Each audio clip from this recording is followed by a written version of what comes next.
E aí, galera, tudo bem com vocês? Estamos aqui hoje para mais um culto Nação Jovem e eu convido todo mundo que está aí a adorar, a cultuar o nosso Deus.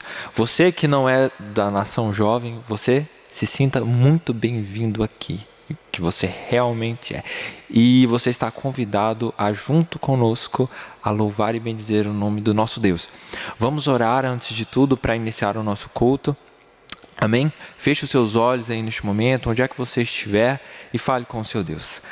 Meu Pai, meu Senhor, meu eterno Deus, eu estou aqui hoje, meu Pai, com o coração grato, com o coração entregue e rendido ao Senhor, meu Pai. Meu coração simplesmente, meu Deus, está aos teus pés, porque eu reconheço, meu Deus, que o Senhor é o Deus, meu Deus, que desde o princípio me amou.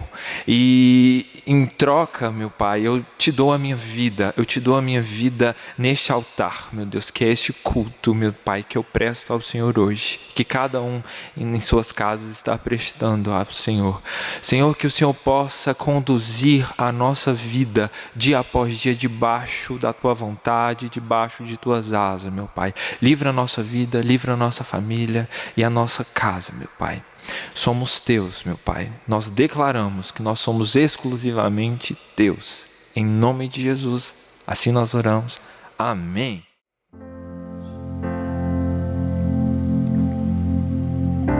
Tem uma canção que expressa palavras de grande intimidade. Eu queria te convidar hoje para cantar essa música com essa consciência, com esse pensamento que você é um com o seu Deus.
A tua sombra é o que me guarda, e a tua misericórdia me sustém. Eu não posso te deixar, pois de uma coisa eu sei muito bem: a tua sombra é o que me guarda, e a tua misericórdia que me sustém.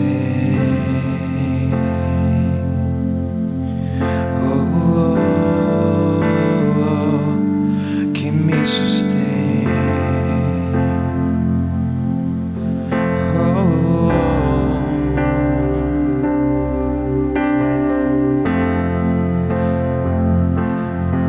Senhor, a tua misericórdia, a tua misericórdia basta para nós, para nós.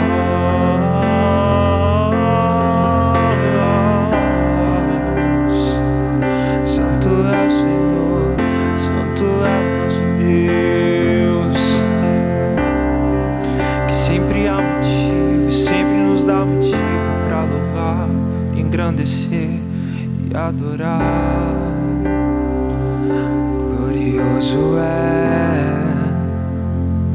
Glorioso é o nosso Pai, glorioso é.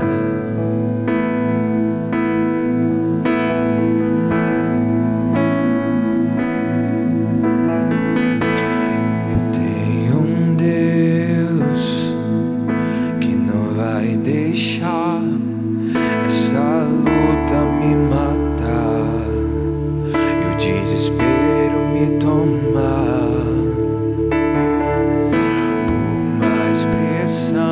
Que seja a situação, o controle ainda está na palma de suas mãos. Eu tenho um Deus que não vai deixar essa luta me matar e o desespero me tomar.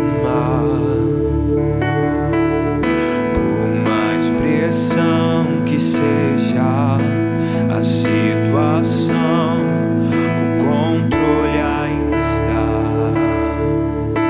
na palma de suas mãos. O choro dura uma noite, mas a alegria ela vem pela manhã. Eu creio, eu creio.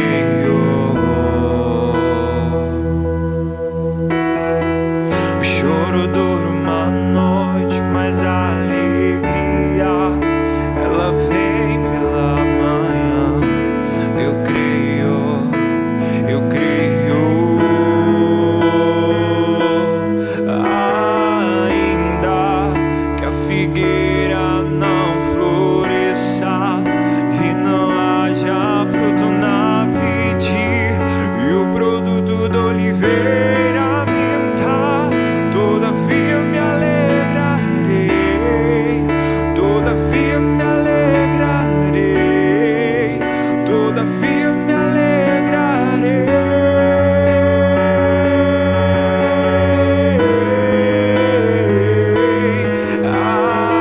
Ainda que a figueira não floresça e não haja o fruto na vide e o produto do oliveira mintar, todavia me alegrarei, todavia me alegrarei, todavia me alegrarei.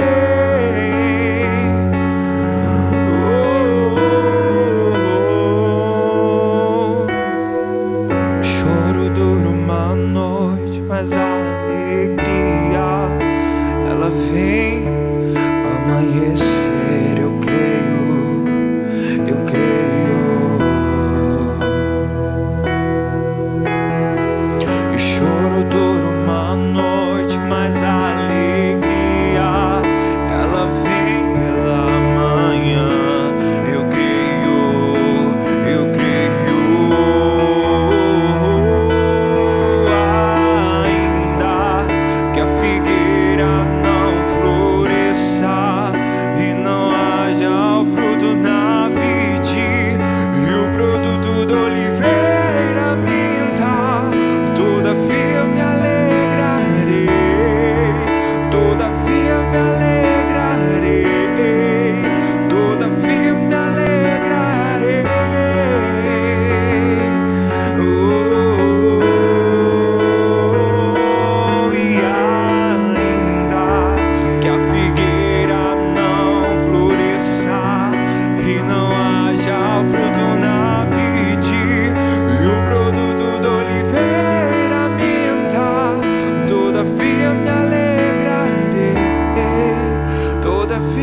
alegrarei, todavia eu me alegrarei.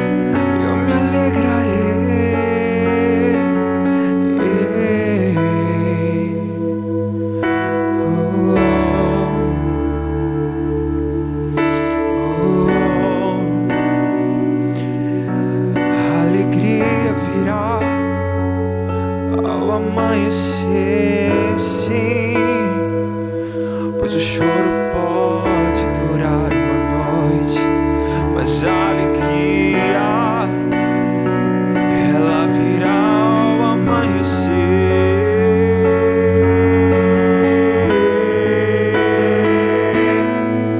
Ainda que a figueira não floresça e não haja o fruto na vide, e o produto da oliveira minta, todavia me alegrarei, todavia me alegrarei, todavia me alegrarei.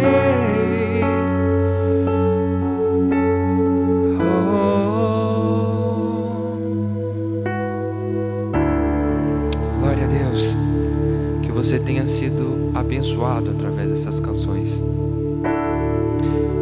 Glória a Deus, aleluia.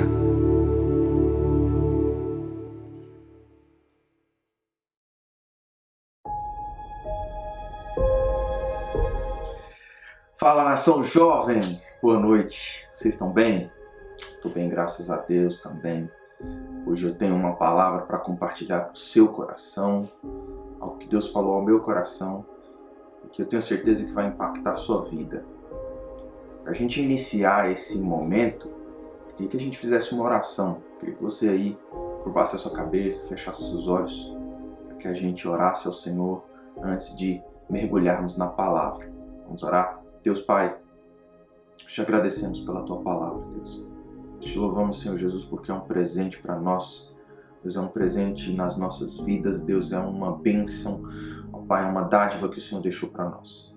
Pai, o nosso coração agora, Deus, nós queremos deixá-lo como terra fértil, Deus. Declarar, ó Deus, a fertilidade, ó Deus, do nosso solo para receber, ó Pai, essa, ó Deus, mensagem que é a semente do Teu coração para nós, ó Deus. Que essa semente possa, ó Deus, criar raízes, criar, ó Deus, firmeza, Deus, estrutura, ó Pai, crescer, ó Deus, e frutificar em nome de Jesus. Esse é o nosso desejo em nome de Jesus. Amém. Amém. Então tá. Hoje eu quero ser bem breve, bem rápido. Na semana passada o Paulo Sérgio já falou no capítulo 29, já pregou sobre esse texto aqui, mas Deus incomodou meu coração para que a gente meditasse outra vez no capítulo 29 de Provérbios. Abre aí a sua Bíblia, Provérbios 29, versículo 6. A gente tem aqui um conselho muito breve, porém muito rico, como tudo em Provérbios sempre é.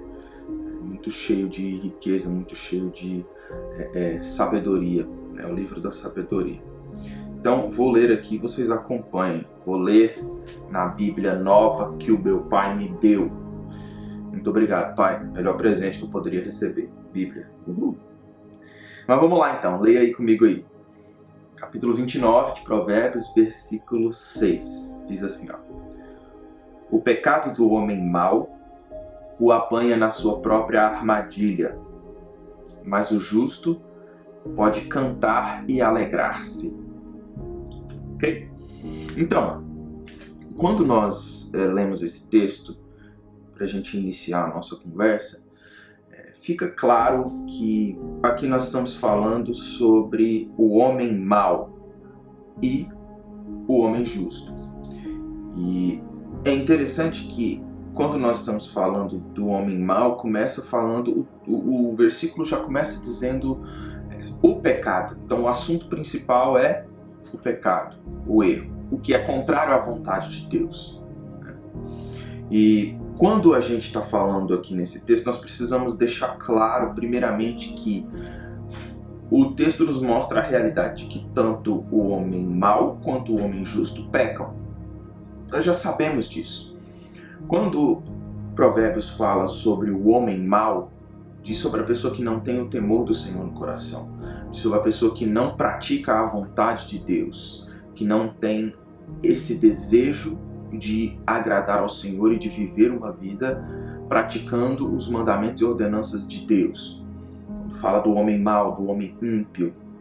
E o contrário seria quando se fala do homem justo. O homem justo é aquela pessoa que vive buscando agradar ao Senhor, buscando fazer a vontade de Deus. Eu sempre afirmo para vocês, e Provérbios repete muito isso, então a gente sempre está voltando nesse mesmo ponto de que a justiça de Deus é um justo, uma pessoa justa é quem pratica a vontade de Deus, quem faz o que Deus quer, o que Deus deseja, o que Deus deixou escrito na palavra para nós e o que Ele orienta os seus a fazerem. Então, isso é uma pessoa justa, ao contrário de uma pessoa mal ou do ímpio, aqui relatado no texto. Então, temos aqui justamente essa verdade em primeiro lugar, que o texto nos mostra que ambos pecam.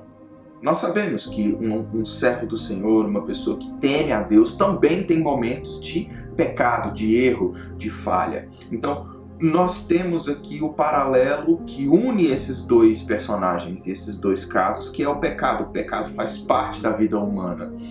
E nós precisamos entender que quando fala do homem mau e do homem justo, não está dizendo que a diferença entre os dois não é dizer que um peca e que o outro não peca. Ambos pecam, ambos têm práticas que muitas vezes são contrárias a o que a palavra de Deus diz e aos ensinamentos. E de maneira prática nós sabemos que nós que somos servos do Senhor, que nascemos de novo, que fomos escolhidos por Ele, que fomos chamados por Ele para implantação do reino dele aqui na terra, nós também estamos sujeitos ao pecado, nós também vivemos muitas vezes situações que nos levam a pecar. E nós jovens sabemos que os desejos da carne, que os impulsos, que as situações arquitetados muitas vezes pelo diabo e pelo mundo, nos levam a erros, nos conduzem a erros, a falta de sabedoria, a soberba jovem, enfim, né? Vários motivos que nos levam a pecar. E isso não nos define como pessoas más, não nos define como ímpios. Mas se alguém vive isso e não busca a vontade de Deus, isso sim é o que o define como ímpio, como uma pessoa má. Ok? Certo. A segunda verdade que nós precisamos definir aqui para que a gente entenda o que o texto está nos falando é que quando nós analisamos esse texto, a palavra-chave e a palavra que diferencia os dois personagens apresentados é a palavra armadilha. O texto diz: o pecado do homem mau o apanha na sua própria armadilha. Então, a palavra que engloba o assunto que nós vamos tratar hoje é armadilha. E eu quero destacar aqui, dentro desses dois personagens que nós estamos analisando e aplicando isso de forma prática nas nossas vidas e de acordo com o que o texto nos diz, eu quero destacar aqui para nós duas consequências, ou dois resultados, ou dois objetivos de uma armadilha. Quando nós falamos de uma armadilha, ela tem dois objetivos principais. E os dois objetivos, eles são muitas vezes separados, podem ser separados um do outro, mas também muitas vezes pode acontecer deles estarem em união, em conjunto. Então, uma armadilha, se você conversa com alguém que caça, com alguém que tem essa prática de caçador, se você for conversar com o Milton, você vai saber. O Milton é pescador e caçador, e a gente sabe por filmes e por teoria, quem não tem a prática, mas é bem comum da gente saber que os dois objetivos são: o primeiro objetivo é, quando se faz uma armadilha, é prender. Então, uma consequência da armadilha é prender. Quando o animal cai naquela armadilha ali, ele fica preso. Então, às vezes é uma gaiola, às vezes é um buraco no chão, às vezes é uma corda que pega a pata ou o pescoço, ou alguma coisa assim, mas prende. E Quando nós vemos aqui no texto o pecado do homem mau, olha só, o pecado do homem mau o apanha na sua própria armadilha. O pecado tem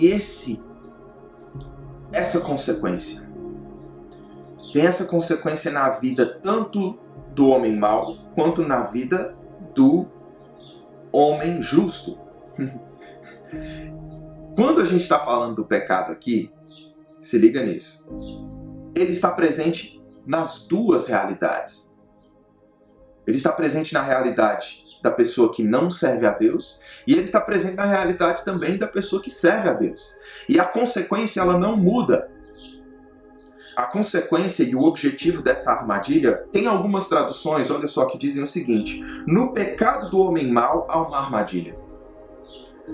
Uma outra tradução muito comum é essa, que no pecado, dentro do próprio pecado que o homem mau pratica, existe uma armadilha.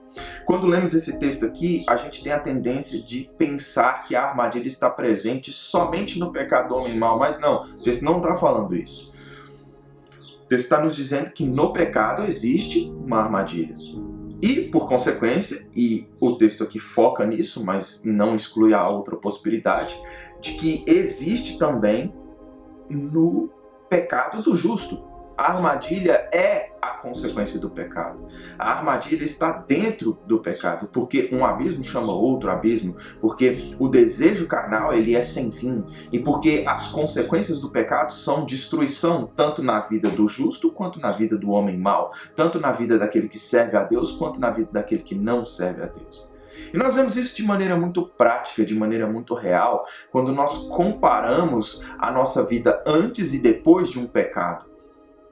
Como aquele pecado, ele nos prende. Uma vida de pecado, ela nos prende. E ela nos prende à mentira, ela nos prende à dor, ela nos prende à decepção, ela nos prende à destruição de relacionamentos, ela nos prende à culpa. E essa armadilha, ela está presente no pecado.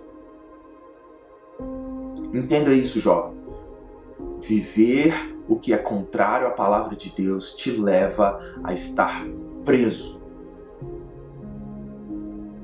Porque a armadilha armada pelo seu desejo, pela sua carne, pelo diabo, pelo mundo, pelo sistema, ela quer te prender. E quantas realidades a gente encontra de pessoas que têm tanto potencial, têm tanta vida, têm tanta força, têm tanta possibilidade futura, têm tanta perspectiva, mas estão, parece que dentro de uma gaiola de pecado. Tantos jovens que têm tanto potencial de serem mais do que são, mas estão presos a drogas, estão presos a bebida, estão presos a pecados que são como algemas. A impressão que eu tenho é que é como naqueles filmes ou séries antigas de que os presos eram mandados para trabalhar em um lugar, em qualquer lugar, e eles tinham aquela bola de ferro gigante assim, presa ao calcanhar por uma corrente muito forte, e aquilo limitava os movimentos e a pessoa não tinha a liberdade de se movimentar. E eu lembro de cenas onde a pessoa estava sofrendo, onde o personagem estava sofrendo, pegava a bola, colocava aqui assim no peito e tentava correr com a corrente presa, aquela coisa mais difícil do mundo. E essa impressão que eu tenho com algumas pessoas, alguns jovens, muitas vezes cristãos mesmo, muitas vezes jovens que são inteligentes, que são servos do Senhor e tudo, e que estão presos ali pelo pecado. Mas vai além simplesmente dessa prisão. Quando nós estamos falando sobre esse texto aqui, quando nós estamos entendendo esse texto, e nós vemos a palavra armadilha, que é o centro desse conceito todo, nós vemos que também tem a segunda finalidade de uma armadilha. A primeira dela é prender. A segunda finalidade de uma armadilha é matar. Tem a armadilha que ela simplesmente enjaula, prende, amarra quem caiu, o animal, a pessoa que caiu naquela armadilha, mas tem as armadilhas que elas são feitas para matar, que já faz quase que o trabalho completo do caçador, né? Elas são feitas para matar. O que nós vemos é que o texto nos diz: o pecado do homem mau o apanha na sua própria armadilha. Ou, em outras traduções, no pecado do homem mau existe uma armadilha. Há uma armadilha. O diabo, ele arquiteta na vida dos jovens e dos servos de Deus e das pessoas que estão no mundo, ele arquiteta a maldade através do pecado como uma armadilha. E essa armadilha, ela pode estar no início, na fase de prender, ela pode ter a finalidade de prender alguém, de atrelar alguém a um caminho e uma vida que vai distanciá-lo do propósito de Deus. Mas o objetivo final da armadilha do diabo, através do pecado, na vida do homem, é a morte. Do mesmo jeito que eu tenho uma visão sobre aquela armadilha que prende, que é uma gaiola, que é uma corda, ou ao pecado atrelado à vida da pessoa como aquela bola de ferro no calcanhar preso, eu vejo a armadilha do pecado também como aquele buraco que é uma armadilha para matar, que a gente vê em filmes e séries, em livros, em ilustrações muito comuns, onde é cavada, onde a descrição é que cava-se um quadrado ou um buraco, no fundo desse buraco é colocado espetos. Vocês já viram isso? Aqueles espetos assim, vários espetos compridos ali, e por cima se cobre aquilo ali de maneira que fica invisível. Geralmente a gente observa que é uma estrada que não tem saídas e que no meio dessa estrada está o buraco. E quando a pessoa olha no horizonte, ela não vê a armadilha. O segredo para uma armadilha dar certo é ela ser invisível. No pecado, existe uma armadilha para matar muitas vezes. É o objetivo final do pecado. O salário do pecado é a morte. E essa armadilha, ela é arquitetada pelo diabo e pelo mundo de forma que te coloca numa estrada, te prende naquela estrada. Aquela estrada não tem saída. O caminho do pecado não tem saída.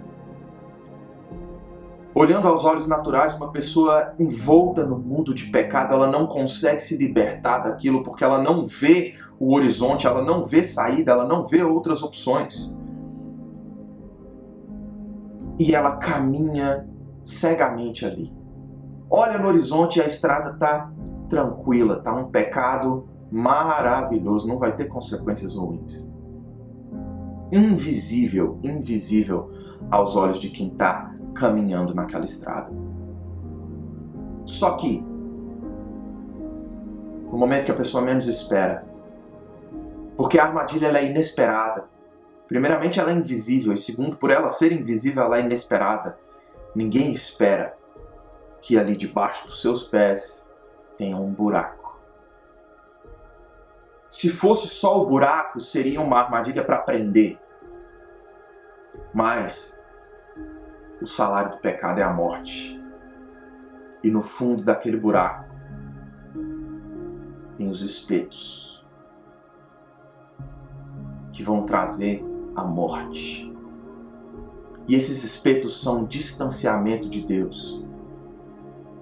Fico imaginando jovens que têm, de novo, tanto potencial, tanta vida, uma estrada tão bela pela frente, mas se desviam, saem do caminho, vão para a esquerda ou para a direita através de influência de amigos, através de influência da mídia, através de pensamentos errados, através de lugares e situações que não são do propósito de Deus.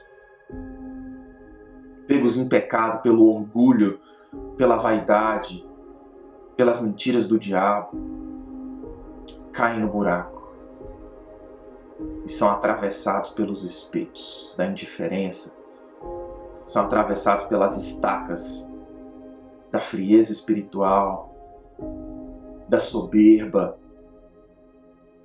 da inocência, essa inocência tola, da tolice, de achar que acontece com todo mundo, menos comigo. Ou de pensar que, não, vai dar tempo de eu voltar para o Senhor, vai dar tempo de eu sair dessa. Antes de eu colher consequências terríveis, eu paro de usar drogas. Antes da minha namorada engravidar, eu paro de transar com ela. Antes de alguém contar para meu pai e para minha mãe, eu vou parar de falar palavrão no ônibus. Antes de eu machucar meus sentimentos ou os sentimentos daquela moça, eu vou parar de... Enfim. Antes de tudo ir por água abaixo, eu vou pedir perdão. Pegos pela armadilha e atravessados pela morte dentro da armadilha. Jovem, eu quero ser bem sucinto e eu não tenho muito mais a te dizer. A palavra do Senhor fala ao nosso coração de maneira muito real nessa noite. Os dois objetivos das armadilhas contidas no pecado são prender e matar. Esse é o resultado. Mas nós podemos contar com a graça de Deus para a gente finalizar. O texto prossegue dizendo que mas o justo pode cantar e alegrar-se. E mais uma vez eu destaco para você que não é porque o justo não peca, mas é pela graça de Deus. Porque se nós colocarmos o nosso coração diante do Senhor e buscarmos a vontade dEle, mesmo que a gente erre, mesmo que a gente peque, mesmo que a gente esteja em um momento preso pelo pecado, pela armadilha do pecado, Deus é poderoso, Ele é misericordioso e justo para ouvir o nosso clamor, para nos perdoar dos nossos pecados e para nos livrar de sermos mortos dentro dessa armadilha. Por isso eu faço um convite para você nessa noite. Abra o seu coração, ore ao Senhor e peça perdão a Ele. Eu não sei o que está acontecendo na sua vida. Eu não sei qual é o pecado que tem te prendido. Eu não sei qual é o pecado que tem te colocado nessa armadilha. Mas antes que seja tarde, antes que você morra nessa armadilha, peça perdão ao Senhor. E esses dois resultados vão ser presentes na sua vida. Você vai poder cantar e você vai poder alegrar-se. Quem não deve, não teme. E nós não devemos não é porque nós somos perfeitos, mas nós não devemos porque Deus rasgou o escrito de dívida que estava no seu nome e no meu nome. Nós precisamos tomar posse disso através do perdão, através do quebrantamento. Eu quero orar pela sua vida. Deus Pai, o Senhor é Deus soberano sobre essa vida, Senhor Jesus, que está em frente a essa tela.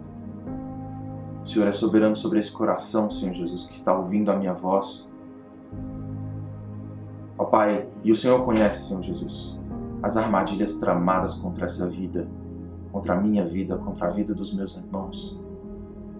Ó Deus, eu quero te suplicar, Senhor Jesus, que nesse momento, Senhor Jesus, cada coração, Senhor, quebrantado na Tua presença seja, Deus, levado, Senhor Jesus, ao perdão, seja guiado, Senhor Jesus, ao perdão, à confissão, Senhor, para que o Senhor encontre espaço para libertar, Deus, e para livrar dessa armadilha do pecado.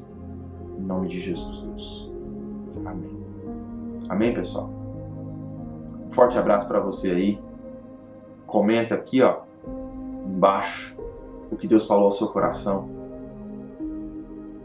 E coloca aí no seu status, hashtag quem não deve não teme. Valeu? Forte abraço. Tchau, tchau.